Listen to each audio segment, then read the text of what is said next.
구독하기와 좋아하기 항상 저의 큰 힘이 됩니다. 안녕하십니까. 1월 29일 월요일 러펀드 증시 토크입니다. 자, 월요일 오늘도 날씨가 제법 춥습니다. 자, 지난주 금요일에는 제가 잠바를 입고 이 유튜브 영상을 녹화를 했는데요. 자, 오늘은 그것보다는 좀 양호합니다. 난방도 잘 들어오긴 하는데요. 이게 주말 사이에 사무실이 많이 차가워졌는지 좀 많이 쌀쌀한 그런 수준입니다. 자, 오늘 증시 토크를 준비하면서요, 이런 추위도 이겨내면서 이런저런 뉴스를 보고 있는데, 한 가지 눈에 들어온 뉴스가 있었습니다. 자, 그것은 바로, 금감원이, 제약, 바이오, 헬스케어 관련한 기업들의 연구개발비를, 검토하겠다. 한번 살펴보겠다라는 그러한 뉴스가 있었습니다. 자, 그런데 요 부분이요, 조금은 민감한 이슈일 수도 있습니다. 자, 연구개발비, R&D 비용, 이렇게 우리가 개념적으로는 알고 있는데, 이게 회계적으로는 좀 자산으로도 잡힐 수가 있습니다. 요 부분이 기업의 실적에도 영향을 미치게 되고요. 그리고 기업의 순자산 가치에도 영향을 미치기 때문에, 자, 연구 개발비를 자산으로 어느 정도로 잡느냐에 따라서 기업의 자산 가치라든가 수익 가치에 큰 영향을 미치는 그런 변수이기 때문에, 오늘 한번 그 개념도 알아보고 그 안에 숨겨진 또 다른 속뜻은 없는지 한번 살펴보도록 하겠습니다. 자, 연구개발비에 관하여, 자, 금감원 회계감리 착수하였다는 뉴스를 보고, 오늘 글 주제입니다. 자, 우리가 이제 기업을 경영하게 되면요, 단순하게, 만들어진 물건을 떼어서 파는 그런 업도 있지만, 새로운 제품을 만들고, 또는 그 제품을 더 업그레이드 해가지고 더 좋은 제품을 판매하는 그런 과정이 있게 되죠. 그것이 바로 연구개발, R&D, 바로 그것입니다. 자, 그런데 이 R&D 같은 경우에는 어쨌거나 돈이 나가죠. 자, 눈에 보이는 비용이 나가게 됩니다. 자, 그런데 이 비용을 일시에 당해 회계에 털어내게 될 경우에는요, 사실 좀 아깝죠.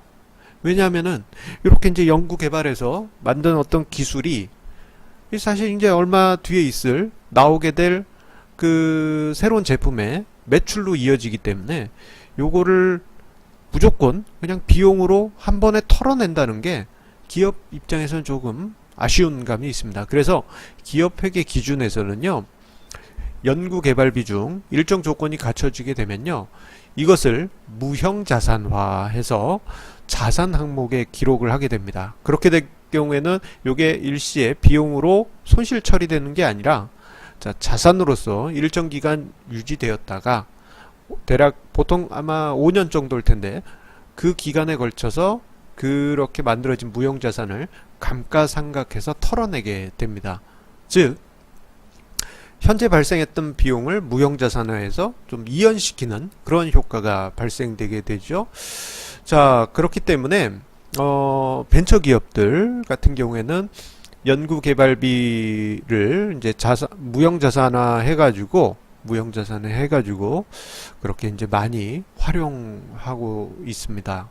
왜냐하면 이제 벤처기업이나 이제 연구개발을 많이 하는 그런 회사들 같은 경우에는 특히나 그 초기에 워낙 많은 현금이 비용으로 나가기 때문에 요거를 이제 자산으로 좀 묶어놔야지 기업 평가를 받을 때도 긍정적이기 때문이죠. 자, 그래서 이건 회계 기준이 잘못된 것은 아닙니다. 그러한 회계 기준이 엄연히 존재합니다. 다만, 자, 무조건 연구 개발비가 무형자산화 되는 것은 아닙니다. 예. 일반적으로 연구비 같은 경우에는요, 발생 즉시 비용으로 처리합니다. 자, 이 개념이 조금 애매하실 수 있는데, 자, 우리가 이제 자연과학을 연구해 본다고 하죠. 어떤 태양에 있는 어떤 그 안에 있는 원소를 연구한다. 그러면은 이런 연구비 같은 경우에는 당장의 어떤 제품하고 연관은 되지 않지 않습니까? 그래서 그런 거는 제품 출시나 이런 것과 좀 거리가 많이 멀기 때문에 그런 연구들은 비용으로 일시에 털어냅니다. 하지만 아주 장기적으로는 이게 이제 기업의 어떤 기술력의 어떤 밑바탕이 되긴 합니다. 자, 그렇다 하더라도 회계에서는 일시에 비용으로 털어내고요. 대신에 이제 제품이 출시되기 직전에 가시적으로 매출이 보이기 시작하는 그런 과정에서 발생하는 개발비에 대해서는 무형자산화할 수 있게 되어 있습니다. 제품이 나오기 전에 그 제품을 어떻게 하면 좀 더 효율적으로 제품을 좀 빨리 만들고 그럴 수 있을까? 그런 것이 바로 이제 개발비고, 그런 것은 이제 무형자산화 할 수 있게 됩니다. 자, 그런데 이 연구비와 개발비는 회사마다 기준이 다르죠? 연구비도 이게 이제 새로 나오는 제품으로 임박했다, 그렇게 이제 해석을 하게 되면 개발비가 되고, 개발비라 하더라도 이거는 우리 회사에서는 그냥 연구하는 거기 때문에 제품으로서 불확실하기 때문에 연구비로 비용으로 처리하겠습니다, 그렇게 할 수도 있습니다. 자, 그런데 우리나라의 대부분의 제약사 같은 경우에는 자, 연구 개발비 중에 많은 부분을 개발비로 해서 무형자산화하는 경향이 있습니다. 그래서 금감원이 그 관련해 가지고 개발비가 제대로 무형자산화의 기준에 맞게 처리되고 있는지 회계감리에 착수했다라는 그러한 뉴스가 나오게 된 것이죠. 자, 그런데 우리나라 기업들 보게 되면요, 이게 이제 뉴스에 나온 내용을 참고해 보면 2016년 기준에서 우리나라 제약 바이오 상장사의 개발비 중 자산화된 것이 1조 4,600억 원 정도라고 합니다.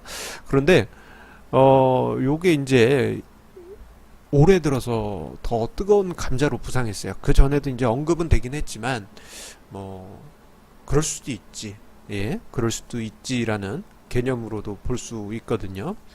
왜냐면은 그 회사 내부에서 이게 연구와 개발비를 구분하는 것은 회사 내부만이 알기 때문입니다. 자, 그런데 올해 초에 도이치방크에서 셀트리온에 대해서 R&D 비용에 있어서 무형자산 처리가 좀 많은 게 아니냐, 예, 개발비가 무형자산화한 개발비가 76% 수준이란 것에 대해서 도이치방크가 이의를 제기하는 리포트를 냈습니다. 예. 자, 그러다 보니까 이제 셀트리온 측에서도 반발하고 이제 반론을 제기하고 이제 왈가왈부 말이 많습니다. 여기에 대해서는 정답은 없어요. 왜냐하면은 기업마다 그 내부 기준을 아는 것은 기업이고, 아무리 뛰어난 회계사라도 그 기준을 알기는 좀 어렵기 때문이죠. 예, 회계사 본인이 연구하고 그런 건 아니지 않습니까? 예, 그렇기 때문에 잘 모릅니다. 다만 이제 R&D 비용에 대해서 무형자산하는 기준은 몇 가지가 이제 정의가 되어 있긴 합니다. 개발 단기 지출에 관한 구체적인 진행사항 등등등, 개발비 항목별로 장부금액, 잔여 상각 등 중요한 무형자산의 내용일 때 등 기준이 있습니다만, 앞서 계속 강조드린 대로 요게 이제 기업 내부만 명확하게 요것을 구분 지을 수 있기 때문에 아무리 뛰어난 회계사라고 하더라도 그것을 감리한다는 것은 좀 많이 어려운 점이 있습니다. 대신에 우리가 좀 이러한 이슈에서 염두에 둬야 될 부분은요, 글로벌 제약 기업들 같은 경우에는 정부에서 신약 판매 승인이 이루어진 후에야 개발비를 무형자산화 하고 있다는 점, 그리고 좀 눈에 좀 거슬리는 것 중에 하나는요, 국내 제약 바이오사의 개발비 잔액 중에 앞서서 이제 1조 4,699억 원 2016년 기준이죠. 이 중에서 코스닥 기업이 1조 2천억에 이른다라는 점, 예, 좀 너무 일방적이죠. 거래소에 제약 업종이 없는 것도 아닌데 이것은 좀 불편한 그런 부분이라고 볼 수 있겠습니다. 그래서 이런 걸 보다 보면요, 한 가지 단어가 떠오릅니다. 그것은 바로 보수적 회계입니다. 보수적 회계. 자, 보수적 회계가 생소하실 수 있습니다. 이 보수적 회계라는 것은요, 최대한 기업의 재무제표를 안정적으로 만드는 회계 기준입니다. 이건 마치 뭐랄까 땅땅하게, 예, 그 눈을 꽉꽉 뭉치고 뭐 흙을 딱딱하게 뭉치는 것처럼 그런 느낌이라고 생각하시면 되는데요. 비용이 발생될 부분이 있으면 최대한 빨리 털어내고 최대한 빨리 비용으로 처리하고, 그리고 자산을 평가할 때요, 뭐 예를 들어서 뭐 시가는 뭐 1억인데 뭐 예를 들어서 이제 어떤 그 공시지가나 뭐 이런 다른 기준에서는 뭐 5천만 원이다 그러면 1억으로 평가하는 게 아니고 그보다 낮은 기준 5천만 원, 이렇게 좀 낮은 기준으로 평가를 하는 것입니다.